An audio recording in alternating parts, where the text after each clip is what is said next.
Hey everyone, welcome back. This is part 2 of what's in my cologne collection. So this will probably be the final part in this video series because this is just about what I have in my cologne collection.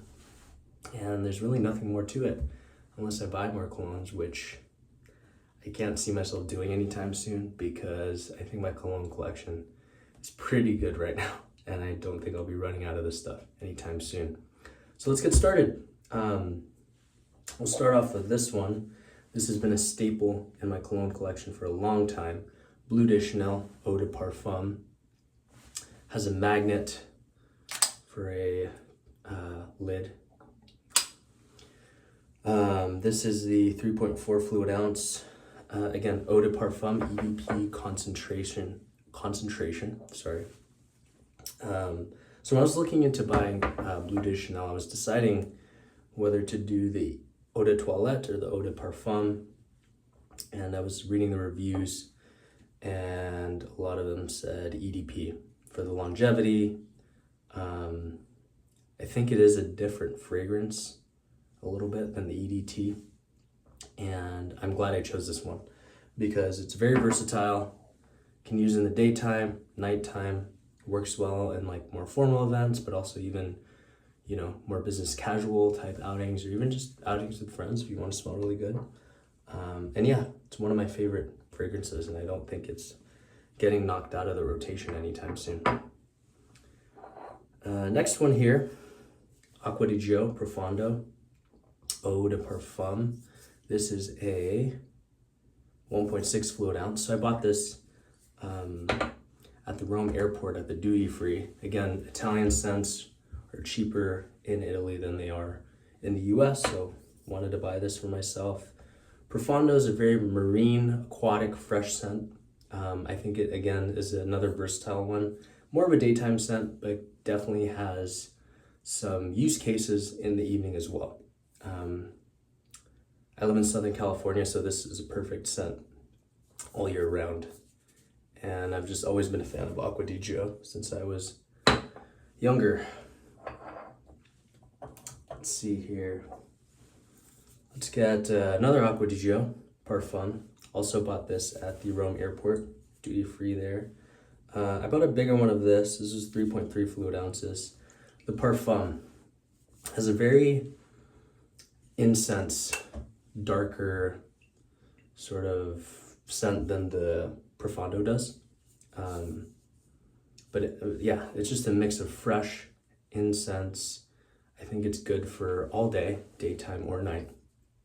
And, it kind of, when you smell it, you would think it's like a colder season, colder weather kind of thing. But I personally think you could use this all year round. It's a great scent, very clean, magnetic top. Acqua di Gio Parfum. Oh, last thing about this, I think Acqua di Gio had a scent called Profumo back then that they discontinued, and I think Parfum is this most similar modern scent to what Profumo was. So yeah, that's some interesting lore there. Next scent, we go in a completely different direction here. The classic Drakkar Noir. If you've never heard of Drakkar Noir, if you smell it, you might recognize it. It just has that sort of, like you'll smell it and it'll smell very familiar to you, So this was the biggest men's scent, I believe, in the 1980s. So think Dior Sauvage, Bleu de Chanel, but in the 1980s. And this is just a very fresh, masculine scent, like more aggressive than the ones that I showed before this one. I even got a body spray deodorant in a pack with one of them, so that was pretty cool. So yeah, I have two. But yeah, I like to use this scent, or I have used this scent going out in the evening, and I think it just smells great and makes me feel confident. So yeah, the classic Drakkar Noir. If you see it out there, I think it's worth a purchase. It's not that expensive, and worth a shot. Get a 1 ounce like this one. Won't really break the bank too much. So this next scent, another classic, I think, in men's cologne fragrance world, Gray Flannel by Jeffrey Bean.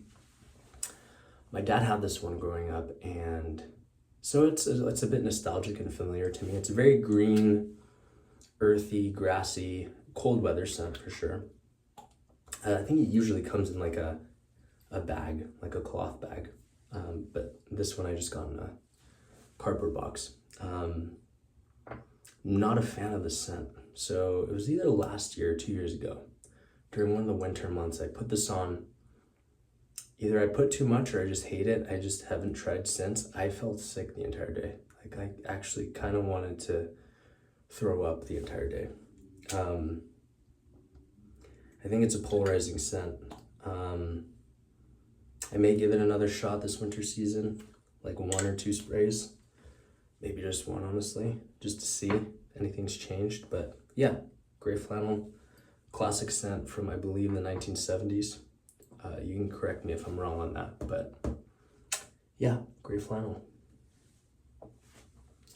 So this next one I bought from Marshall's a few months back. This is Dolce & Gabbana The One. It's just a very sweet in a good way, intimate, masculine scent. So I think it's very good for an evening date night. Colder weather, I would say, maybe temperate weather. I think in the summer might be a little bit too cloying, where you just do less sprays with it.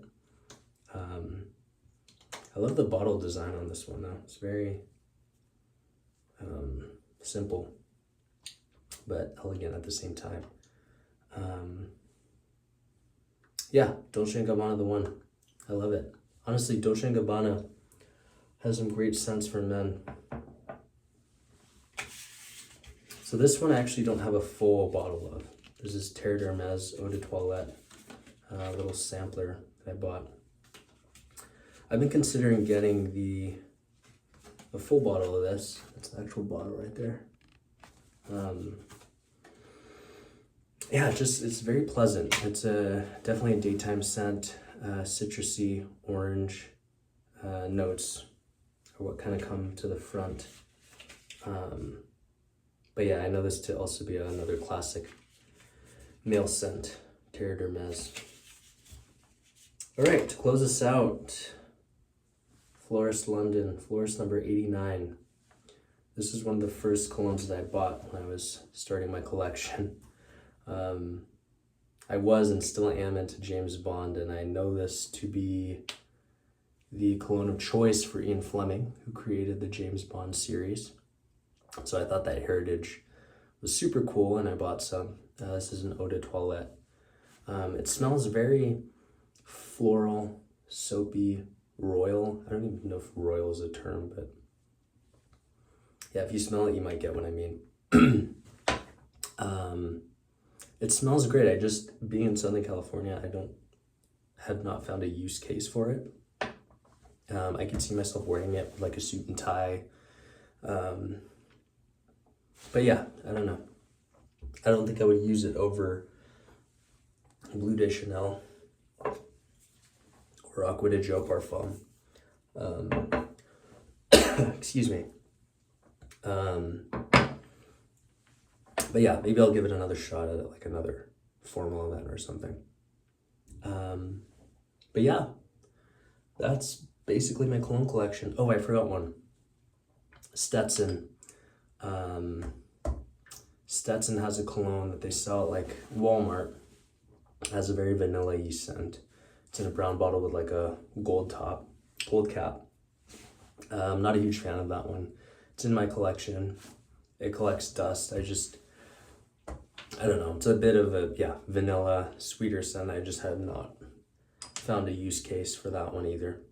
But yeah, that completes my cologne collection, everyone. Thanks for finishing and watching this series. Again, I don't have any more colognes to show off. If I end up getting new ones somehow, I'll feature them on the channel. But yeah, hope you enjoyed my collection.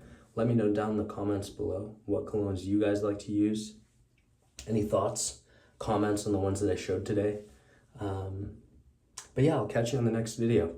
Peace.